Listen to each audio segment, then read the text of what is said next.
on this investigation to hopefully come to a successful prosecution of anyone that's involved. All right, so this was the cell phone call from the bathroom of the presumed doomed plane, is that correct? That I do not know for sure where it came from, but I've heard that, and I cannot agree or deny on that particular location. Okay, what details can you give about what they said in this 911 call? The plane was being hijacked. We got the caller's name and phone number, the call, the cell phone that he was calling from, and we were able to notify the FAA immediately following that so that we can have them, pursue their investigation. method of investigation. How soon after you got that telephone call at 9:58 did the plane in fact crash? That I don't have that information available to me. Again, that happened in Somerset County, which is our neighboring county. I've heard speculation that it's been, a few, maybe 10, 15 minutes after. Dan, did you hear this tape yourself? I'm sorry? Have you heard this tape yourself? I have. What was your reaction to it, Dan? My reaction to the whole situation is the same as I'm sure every person in the United States is shocked that anything like that could happen to us. Dan Stevens, thank you very much for joining us, Public Information Officer from Westmoreland, Pennsylvania. All right, let's check in with Mike Gilliam. He is in the newsroom. He has some additional details for us this afternoon. Mike. Okay, Harry. Here at the update desk, we're getting more information on schools at this point. As far as the Catholic schools are concerned, some schools are being closed tomorrow, Wednesday, as New York City recovers from this terrorist attack. The New York Archdiocese says that all of its schools are being closed for tomorrow. Now, spokesman Joseph Zwilling says the schools outside of Manhattan, the Bronx, and Staten Island will reopen on Thursday, but the others will remain closed, and that they will take their cue from the city and state government on that. Also, the Brooklyn Center of Long Island University is canceling classes for tomorrow, and all non-essential employees at LIU are being told to stay home from that Brooklyn campus. Now, as far as the city schools are concerned, you might want to grab a paper and a pen.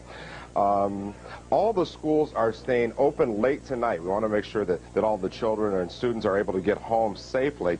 They have made special arrangements for students who ride buses. None of those students will be left off at any bus stop unless, in fact, there is a guardian or a parent waiting there for them. So all of those children will be taken to their bus stops. If there's no one waiting, they'll be taken back to the schools. The schools are staying open late.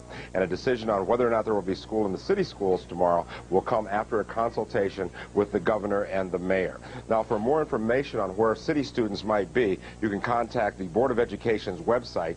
That is www.nycenet.edu.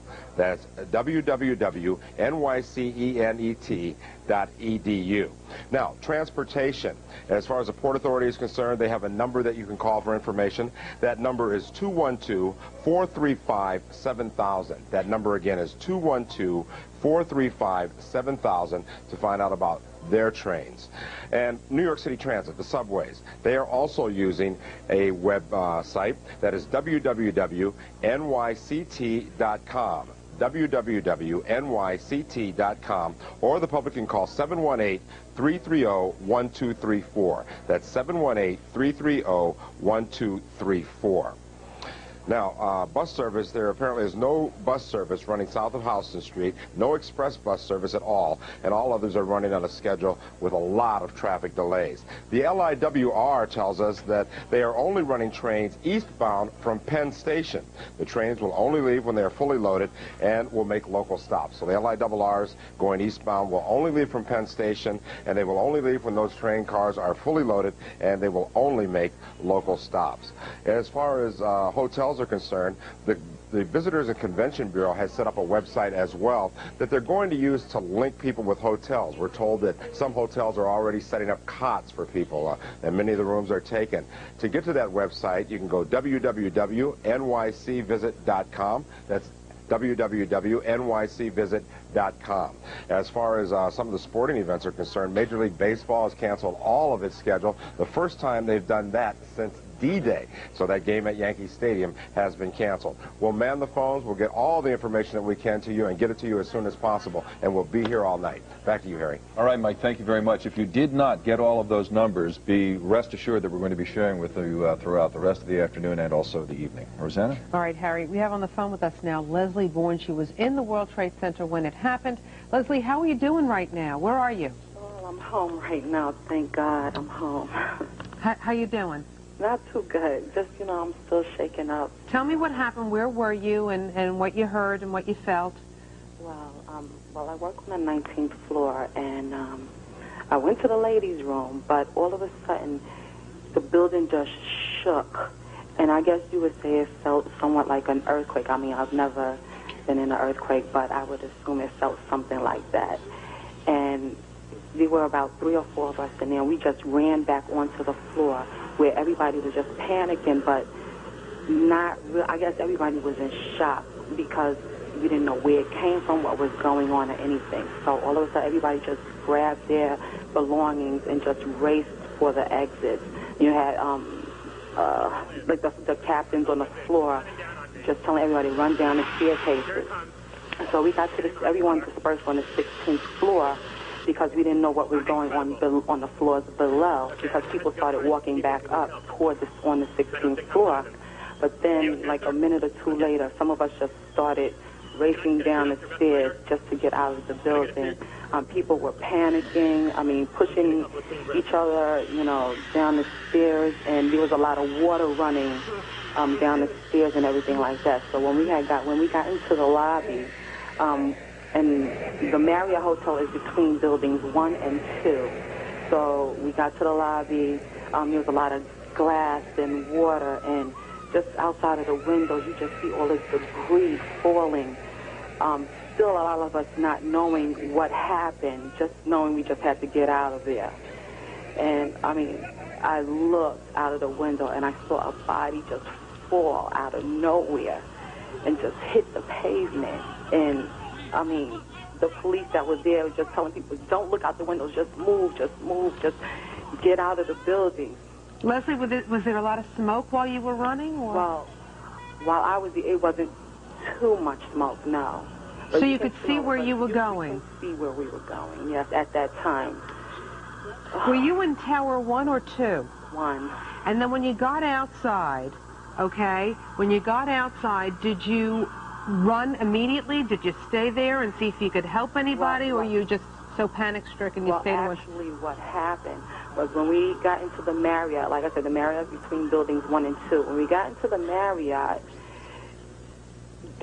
we heard another big boom, and people started running back towards building 1. And we were all dispersed there, and then all of a sudden everybody, I guess the police that were out were just telling everybody, keep going, just run. And we just ran out of the building, ran across the street, and they told us to get as far away from the building as possible.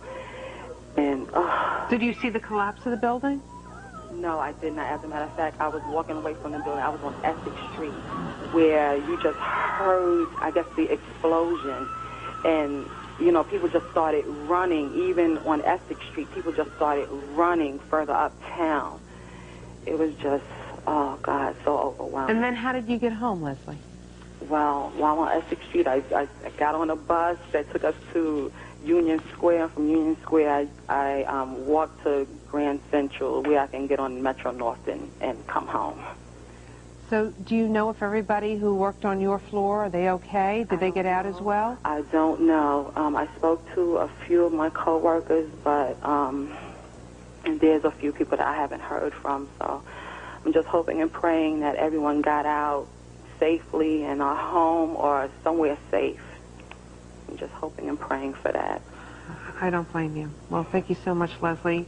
Relax as much as you possibly can. We're happy that you're here and you made it out alive, and let's hope the people that you worked with also got out okay. Thank you very much. Some amazing stories coming out of this, the reaction of people. They could have been here, they could have been there, they decided not to go back downtown, or they decided that they were going to go downtown. So it's one of those things that you really check fate. Also, you're in a panic. You almost don't know what you're doing. You're almost, moving on automatic pilot. So I'm sure she's not remembering everything right now, how she got out of the building and how she got home and when she started running. Sometimes the emotions, I guess, just shut down. Nick Gregory is rejoining us right now. You have done some research as far as the flight paths are concerned, because this is a conversation that we had a little bit earlier this afternoon. Yes, and what I did was I went down to my office and I picked up one of these flight charts that all